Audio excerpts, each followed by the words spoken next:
Britain's conversation. Shelagh Fogarty. Alexa, send a comment to LBC. You've been telling me what youth services provide and what young people need from them. And the answer is, of course, investment and more support. But Azzees has called from Hackney on this. Hello, Azzees. Hi, good afternoon. Hi. I just felt so compelled to call because, I'm a co-founder of a company called 2 to 3 Degrees. And me and my business partner have lived experience of being a young person, but also feeling as though the current system didn't kind of set us up for the best opportunities in life. Yeah. What's the name of your company, Azzees? I didn't quite catch it.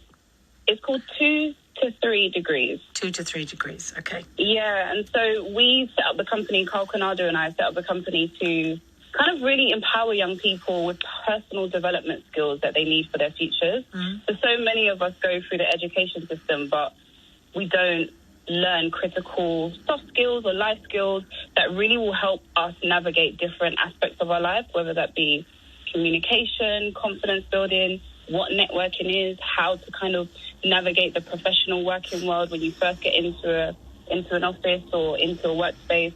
And it's not an easy thing to learn, is it? You know, even with good guidance, it's quite a hard thing to learn. Exactly. And because the workplace, for example, is changing so much, or the type of jobs are changing so much, there's a stat that we speak to which says 65% of young people in primary school now will work in jobs that don't currently exist.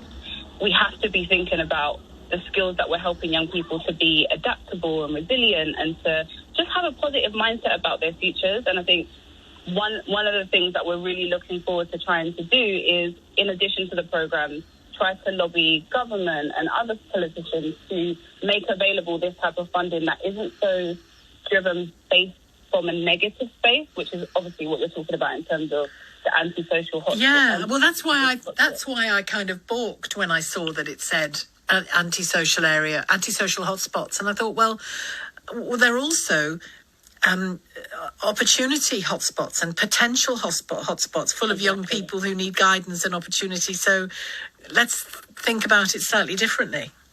100%, because if we label it as antisocial behaviour hotspots, how does that help people, professional mentors or potential people who want to help feel like they can add value in this area if they don't themselves identify that they've come from these communities? And I think that's creating a barrier to how we can kind of engage different people, different stakeholders. I mean, you know, raising young people is a community effort, and so we all have a part to play, whether it's big or small, or sharing an opportunity or sharing different things. We kind of can do that together collectively, and Absolutely. I think that's a missed opportunity with this language. And if I felt this when I was talking to Lex, the boxing coach, if and I'm sure you do this, Azzees, in your work as well, that if you can say to the young people that you're working with, I'm from the same place as you, or a similar place to where you're from, I faced the same things, and here's how I still managed to make myself a successful, happy life. You've got options. I'm going to help you make good choices. That's essentially what you're trying to do, isn't it? 100%. But the thing about our work as well, which is so pivotal, is we don't have to look like each other in order to be able to relate to one another. No. And that's one of the things that we've been really blessed to be able to share on some of our programs.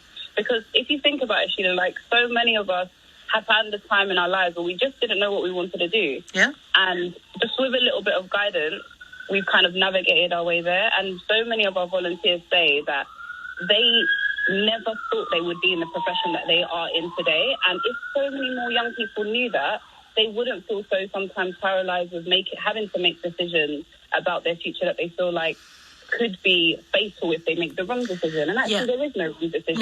No, there isn't. It's about seeking and getting and gaining opportunities. And if you begin a process knowing that part of that process will be that you'll stumble, you'll get things wrong, you'll make a choice that doesn't turn out to be the right one, that's fine. If you know that's part of the picture, you won't keel over when it happens. Exactly. And so that's why, even, for example, one of our most popular workshops is called Fail Big, because we're helping young people realize that failure it's not a permanent fixture in your life. It could be a stepping stone to success. It's just how do we think about it? And so, we've got programs all over, and I love hearing about so many of the other callers that you had on and the work that they're doing. because a lot of us do collaborate, and it's a very joined up space, but we could do even more because, like one of your callers said, a lot of schools, they're overworked. They get so many of these types of emails. They don't know how to sift through it. And so for us, we're very maverick in our approach. We go to schools, we find where the young people are, we leaflet them on the street, and we're like, come on, this is an opportunity that you would want to be a part of. Like, look at the work experience that you might get on this, or look at the people that you might meet from your local community. And that's critical to kind of helping young people kind of access these opportunities as well. Well, good on you for setting up that company and the work that you do, Azzees. Thank you for calling. Thank you so much, Shelagh. Take care. Thanks a lot. Take care. You too. Azzees in Hackney.